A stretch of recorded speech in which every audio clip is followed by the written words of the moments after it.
એક ગાયું કીધું, બીજું ગાયું, ત્રીજું ગાયું. ડોશીમાની આંખમાંથી ચોધારા આંસુ મીંડા પડવા.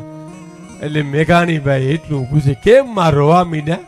કે આજ વર્ષોથી મેં ગીત ગાયા નથી, ના તમે દરિયાના ગીત ગવરાય ને મારો દીકરો મને યાદ આવ્યો એટલે મારી આંખમાં આહુડા આવ્યા.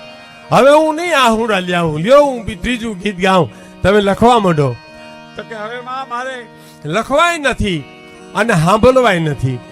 તો કે એક કડી ગાવા દો ભાઈ, હું નહીં રહું, હવે મારી આંખમાં નહીં આહું લેવું.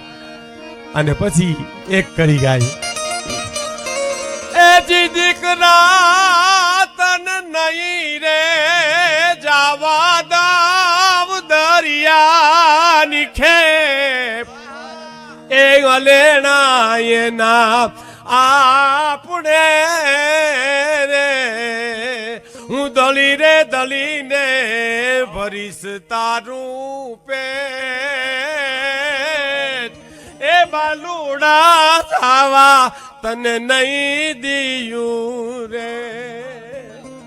હું તને નહીં જવા દઉં બેટા, હું દરણા દરી અને તારું પેટ ભરીશ, પણ હવે હું તને દરિયામાં નહીં જવા દઉં. મેઘાણીભાઈ કઠણથી બોલે છે, માં કેમ દરિયામાં ડૂબી ગયો એ તો કયો. હમણાં એક બે